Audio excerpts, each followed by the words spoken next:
Start with introduction first. I think this is where like we'll start the video. Yeah. So I'm Dimakatso Mokoena, author of Here Comes the Gay King. I live in Pretoria. Hi, Mr. Dimakatso David. And you? I'm Siphu Paulo Romeo Queta, but I use Siphu. I've been called Siphu throughout my whole life.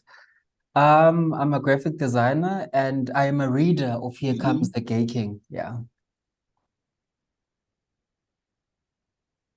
Nice one.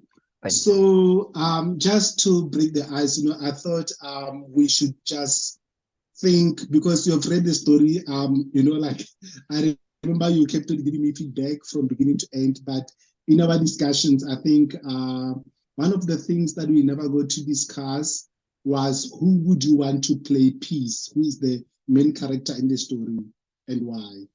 Who would I like? Is there a particular, with regards to, is there a particular actor that you think? Is that the question? No. Like for the character of Peace, for the character of Peace, if this novel was to be adopted into a Netflix series, who would you want to see playing that role? The perfect character that I think would be great for Peace, there's no one else that I could ever think of than the great Aaron Moloisi himself. I've thought of many other characters.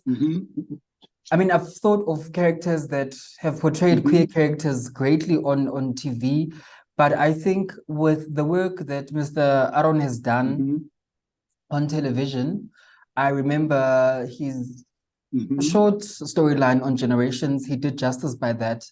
He did great work on After 9, but I also thought someone to whom the storyline can kind of like make sense, and also his Betty. So I was like, yeah, if I'm correct, I think he's Betty. Yeah. So I think he would do he would do the storyline the great justice. You know? He is. Yeah. He's from Polokwane. He's from Seshego. Yeah. So I thought he would do it great justice. Also, just I think that the complexities. All right. No, you're saying?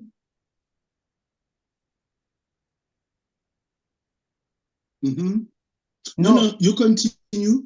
Okay. Because of the complexity. You go first. Yeah. I mean, because of the complexities of Peace, in as much as Peace on the outside is this perfectly collected guy, whereas on the inside there's a whole lot of layers. There's inner conflict. There is developing as a character. There's denial. So I think I'm not underestimating any heterosexual actor out there that has portrayed a gay role, but I'm just thinking for the layering needed and for the relation of the viewer and the actor when they would watch that, I think he would do great justice for it. Yeah.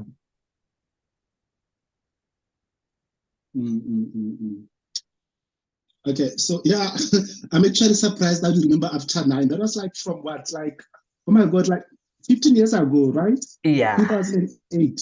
Yeah. Yeah. Okay. So getting into the discussion about the book, right? What would you say is the one thing that stood out for you? Jeez. What would you say is the one thing that stood out for you when you read the book? I was so angry in the beginning because this is the first book that I've read of its nature. It's the first of its tone. It's the first of its storyline, how it starts. It starts as this perfect conversation where the author is telling us about these two amazing gay couple, and mostly telling us about this amazing guy who's Peace. And at that time in his life, well, from his end, he's like this hero. Everything is smooth. He's calm, he's collected, he's loving. And then in the middle, but like, this is an eerie, it's an eerie type of tease that you're like, wait. This is a bit too good to be true. something is going on down below, you know?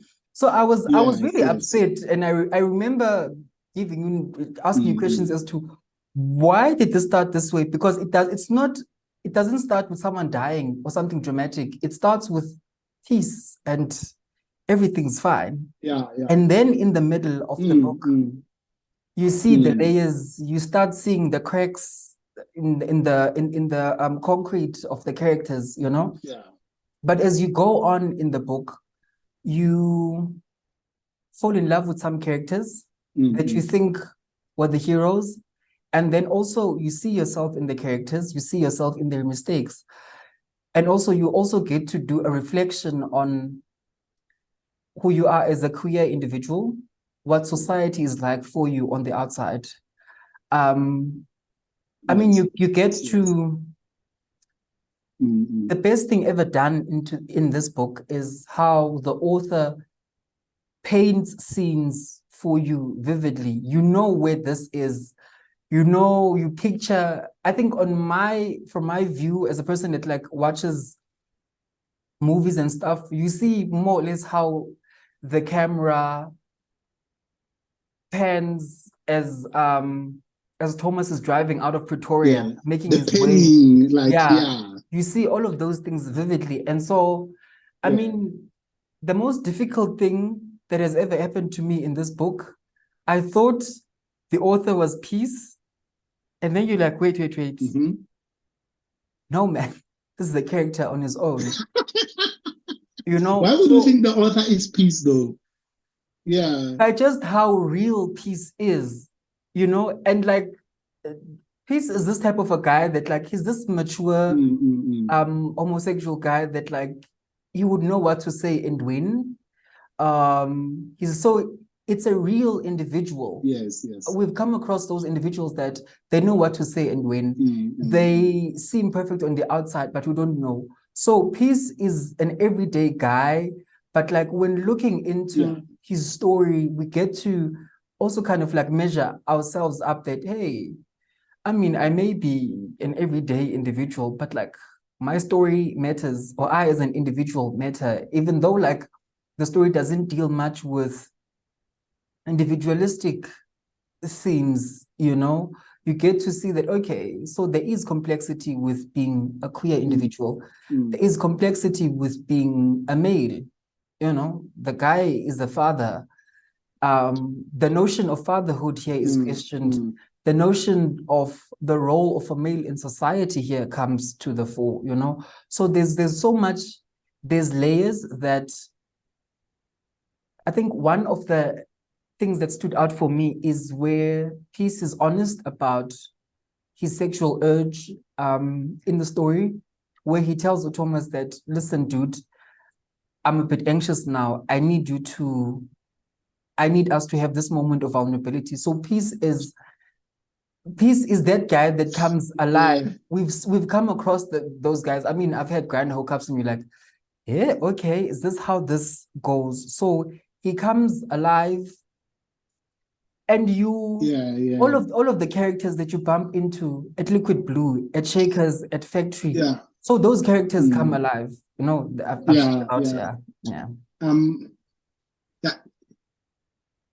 Can I just engage you on something there? You spoke about Grindr hookups, right?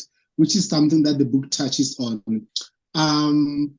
Isn't that it's fascinating that one would talk with people on Grindr, right? And they're like, no, I'm strictly top. Okay, cool, sure, let's do this. And you get to the boardroom and you're like, hey, dude, you're not strictly top. You're actually bottom. Have you had that kind of an experience in real life? Which is like an element which I kind of worked into the story deliberately so. You know what? There are if we were classmates, there were things I would have probably had a physical fight about. The themes, how you wove them in, the timings, how you kind of like cleverly threw them in some chapters and then you bring us back to them. Apart from the you introduced Awetu at some point in time. we've all met in our witch. You've introduced that individual slightly before. And then you brought just him in passing, like I think in 1 or 2 sentences. Brought that individual in 1 or 2 sentences. You moved on. There's so many things that you bring in, and then you're like, hi, anyways, as call up. We're moving on. So I think Let's move on. Yeah. For me, when I read your work, I thought this is brilliantly written. And I still couldn't fathom the idea that you were not the characters, you were none of them. And it hit me. So at some point in time, I had to go back and go to Twitter. I remember I went on your Twitter and be like, oh snap, he studied journalism. He studied I'm like, oh, hey, this one got us, hey? Because now we're like, we see the characters are alive. Nothing in us is like, dude, tap out. They are written. There was an editor involved. There was another party involved. It's like, no, don't bring this in here. Bring it there. So the component of a book being a written piece and a researched piece, you are like, these people are real.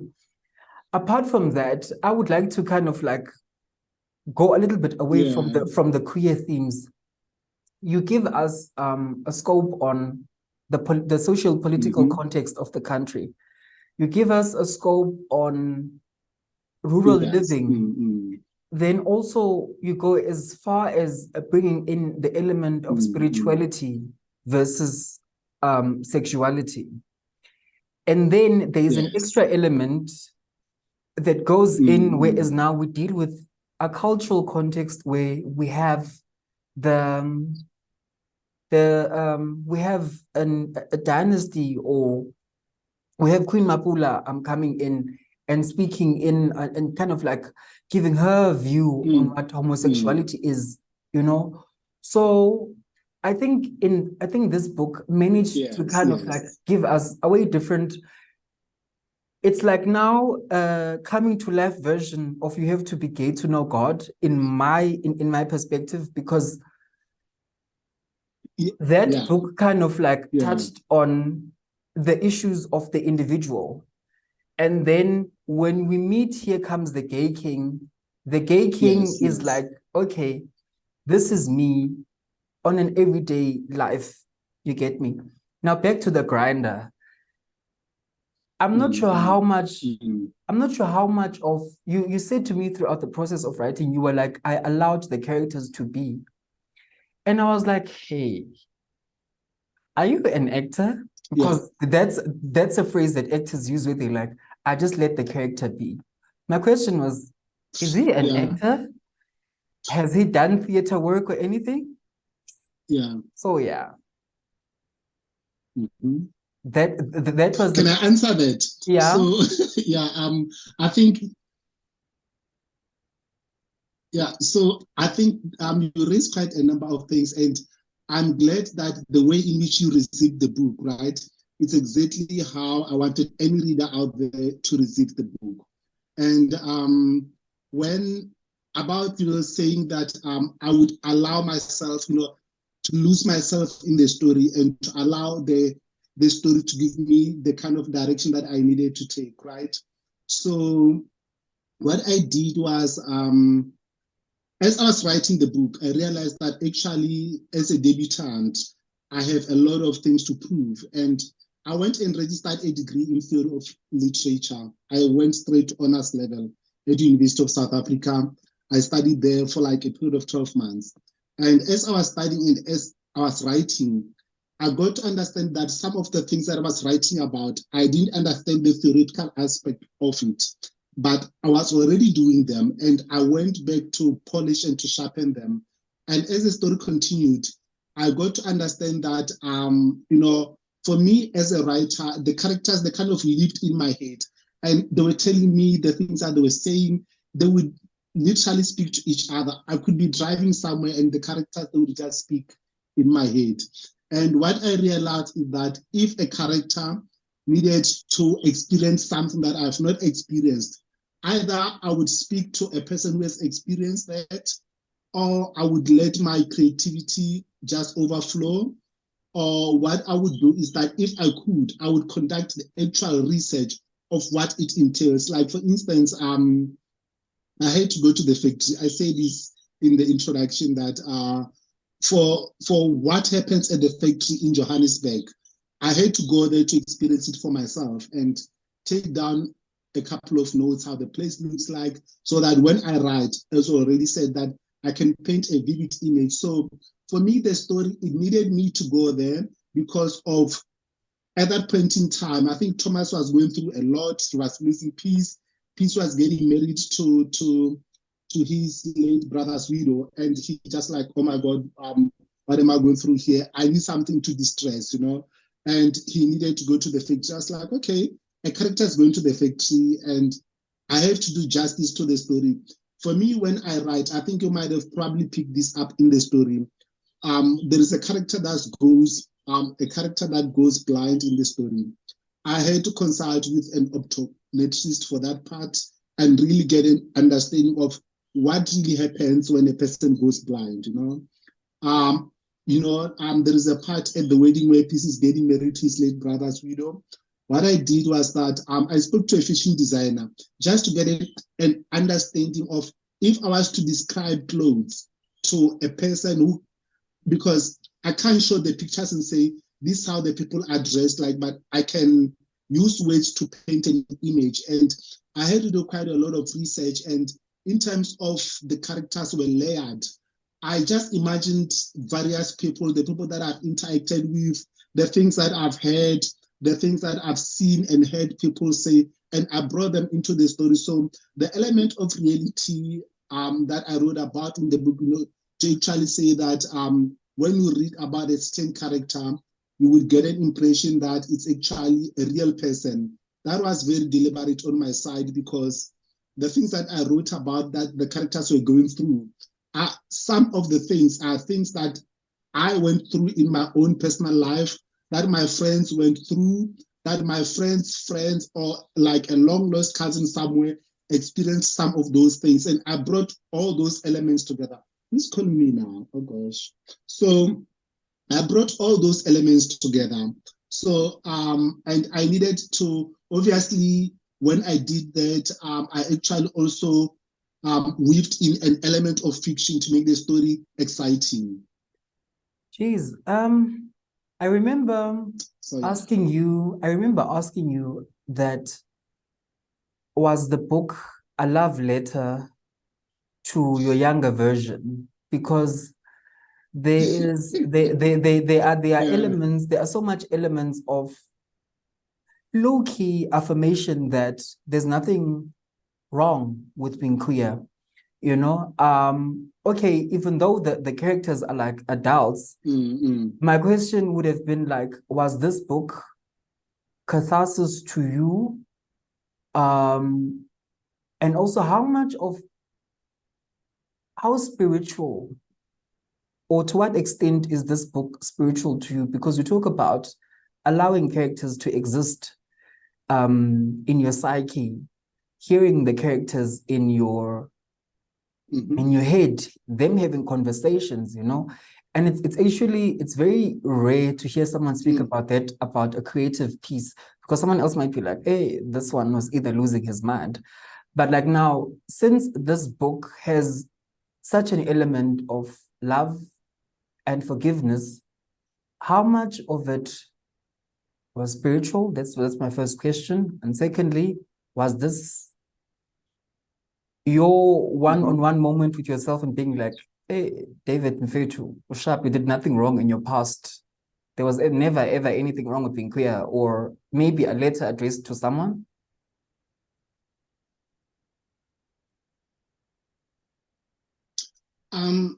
Let me start with the last question, right? So in terms of this, I was very intentional with what I wanted the book to achieve, and I hope in some way I do achieve that.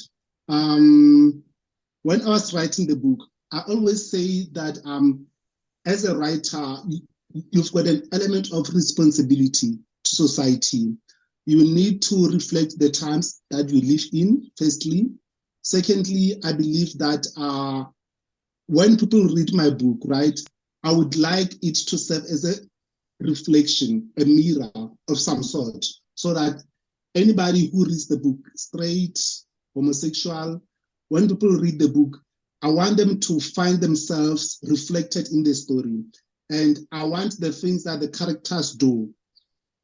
They must be able to find an element of a personal frame of reference to say, I've done this is something that I could potentially do. Because obviously, as much as this is an LGBTQI plus or it's a gay love story, I wanted the book, like to have various people, like straight people, bisexual, etc. So this was just me saying to people out there, this is how you look like. Do you like how you look like? Yes, no? Okay, fine. Let's have a conversation about it then. That was the whole idea, to actually say that I needed to reflect society as it is. I needed the story to have an element of reality, something that people can actually say, I can see myself reflected in peace. I can see myself reflected in Thomas or Moses or Nolo, for instance, or even Gogo Mage or even the Queen or the homophobic angle in the story. And talking about the angle that's so homophobic in the story, I'm not sure if you realize this, but did you see that from where chapter 1 starts up until the very end, I don't use the word homophobia. Did you see No, I that? didn't. No. Yeah, there's no word homophobia anywhere, except for where I write in the introduction, and I talk about the late Archbishop Emeritus Desmond Tutu, where he said, I would rather I go to hell than go to a homophobic heaven, which was me as an author writing. But where the story, as far as the story is concerned, I was like, I'm never going to use the word homophobia. And I did that on purpose because I did not want to tell people that so-and-so is homophobic. I wanted readers, as they read the story, to see that on their own without me as a writer telling them. I wanted my value judgment, I wanted to keep my value judgment to myself and to say to the readers, here is a story, discuss it and see yourself reflected in the story. There's a whole lot of That's why I never use the word homophobia or the word feminist. Yeah, I remember you mentioning that you didn't put labels on some of the actions done by some characters, where, as you mentioned, I remember, what's her name? The lady, where she was like against the whole thing, why the widow should kind of like marry Upi's. So I kind of like remembered how you didn't approach that in a whole feminist way, but you kind of like creatively in her choices of words and her defiance against what was going to happen. Yeah, I mean the book, geez, there is so much in the book. Oh yeah, you still were to answer this. You answered the second question, where I asked Uguti, was there an element of spirituality in the book? And then the other question I had asked was that, is the book a love letter to someone, or is it some form of affirmation to a queer character that you might know, or a whole bunch that you know of?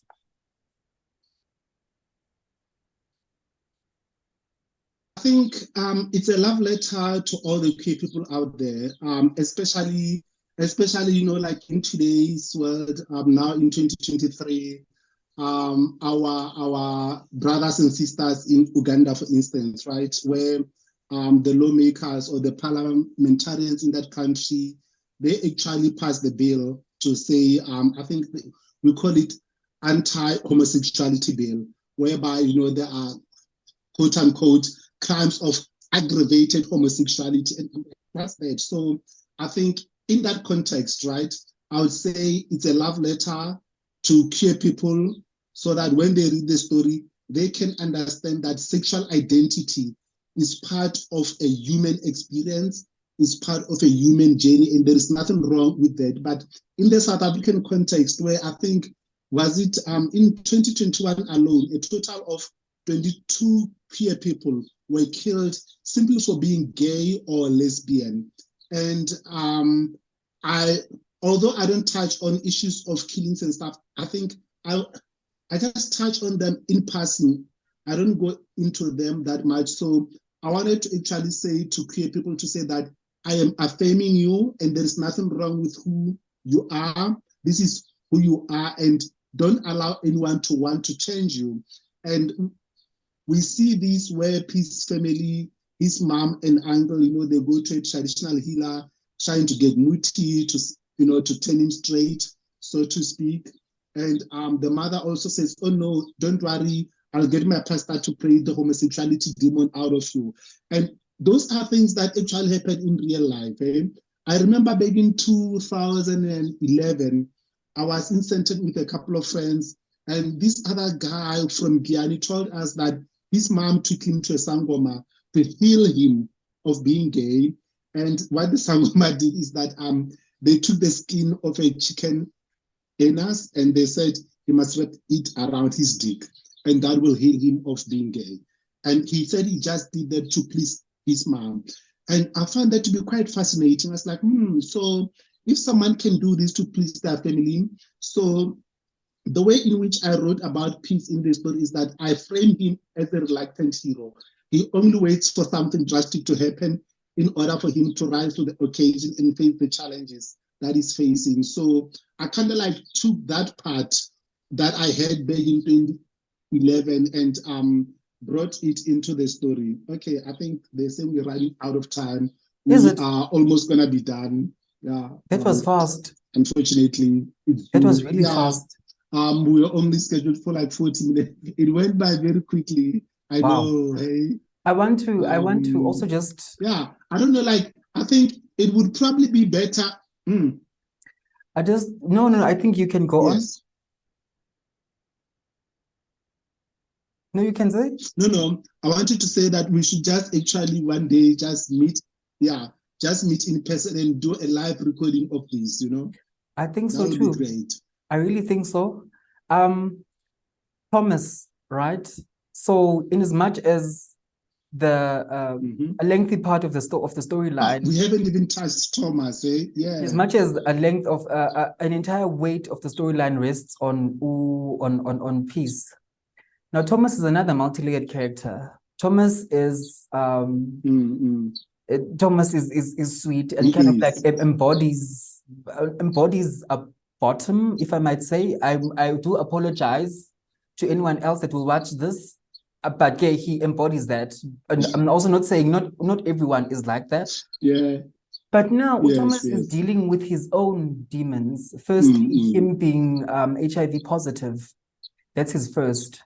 But also he has to be a loving stepfather to Peace's son. How did that storyline come about? And why is Thomas the one that, like, Thomas deals with all of the ish that Peace comes with?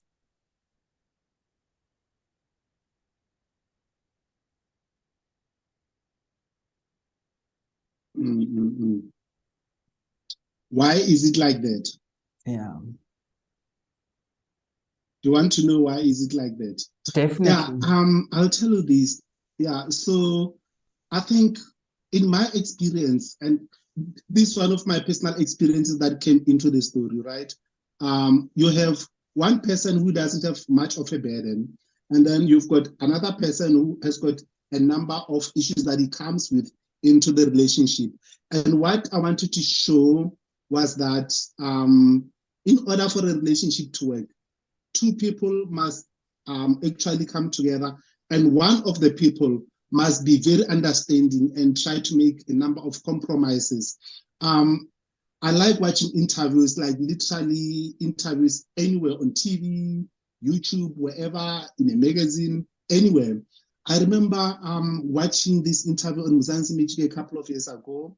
I think, I just don't remember the couple, but the interviewers asked them and they said, how did you make it together for more than 40 years?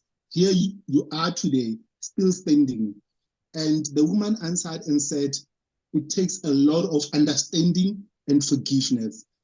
I was like, yo. And for me as a creative, I was like, what does that understanding and forgiveness look like? And I was like, okay, since I'm an author, let me try to explore those things in my book. Understanding and forgiveness.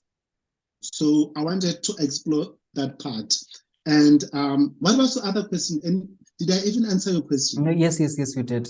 I have one very interesting question for you that is slightly controversial as well. In the book, you have a particular, I asked you about this, and you Okay. said to me, you looked at pop culture within the gay scene. I asked you about the physicality of the character. I was like, hey, Muna, I hear you, these characters, six packs, it's everything. They are size queens here, the BBC and everything. What happened to what happens to the like it's everything. It's real. It's as real as it gets. You did do your research with regards to the Grindr culture, and also with regards to what attractiveness means in a queer space. In hindsight, since the book is now published, would you, if a full-bodied queer character reads the book and be like, but I'm not here. Yes, you tell my story, but my story is embodied by slim-figured, masculine guys with 8-packs and somebody else, yeah. Yeah. What would your response be to that?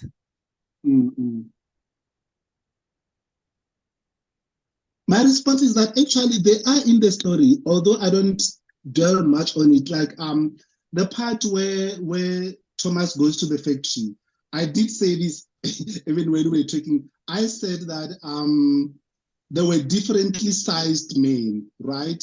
Both in physique and their third legs. so differently sized at the factory. And I said also something towards the effect of, let me actually just get a copy and let me try to read from the page, right? Okay. This is like the end. Please to remember the book number as well. Jesus, the pleasures of being an author. I should find it quick. Yeah, okay. This like a dot. Okay. Yeah. Okay, stripping bear. Yes, here we go.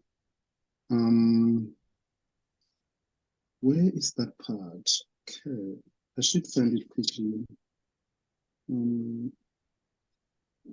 Anyway, I'm actually on the chapter now, but I just can't find the part that I wanted to read. I said I wanted to read about differently sized men, right? And now I'm using my phone. I was just gonna check on my phone. Yeah, but so on the book, right, is on the chapter called Sleeping Bear. So when Thomas goes to the factory, he sees naked men. I mean, at the factory, there are naked men everywhere. And I do explain that there were differently sized men. And also there is a slim person. I think Thomas had sex with that guy who is like slim bodied and all. So, and I did that on purpose to reflect people of different body sizes, right? And also like I speak of these men who are differently sized. So like you can just imagine for yourself if they were you know, like big boned or whatever, excuse the pun. Yeah, so I think, but for the main characters, right, I wanted it to reflect what would be seen as predominant in gay culture in today's world. I mean, like my whole Instagram is, I don't want to use the word littered, you know, is filled with masculine gay guys, six packs and all the apps and whatever. And so this morning, I'm not sure if you responded to my tweet. As I got to work, I'm like, and then I'm waiting for the elevator. There's this cute guy. I'm like, oh my God, look at this guy. He's just like buff and all nicely dressed and it smells nice. I'm like, ooh, who do we have here now? You know? So and if the person is gay or straight, I really don't know because I won't even bother to ask him. I'll just look and say, oh, okay, this is what we're seeing. But so and I think what I've seen, right, is that even people who are big boned, they aspire to have the so-called fitness models to either have fun, be in a relationship with them, etc. And that's what I've seen, right? And I seek to reflect that in the story, or I sought to reflect that in the story. And so that was quite intentional on my side. So to people who are big boned or whatever, so in a way they are reflected in the story, not just in the main characters. And for instance, Nola in the story, we never spoke about how he looks like. He's just a character that I write about. Nola and Moses, we don't know if they're slim, big, or whatever. So, but for the main characters like Thomas and Peace, I focused on that. And to actually explore their taste in men, I also had to reflect on the physique of Awetu and Luyolo, for instance. Right. Okay, it says here we have less than a minute. I wanted to ask something, but it's gonna cut. So yeah. Yeah, this has been great. I'm glad I didn't touch on some things. I was very anxious because I'm like, I don't want to be, yeah. But it's been great. Thanks a lot. Yeah. All right, cool. Thank you so much for agreeing to do this. I really appreciate it, eh? Thanks. Have a lovely afternoon. All righty. Thanks. Thank you. Please remember to save that side since I couldn't save in here. Okay, cool. All righty. Thank you.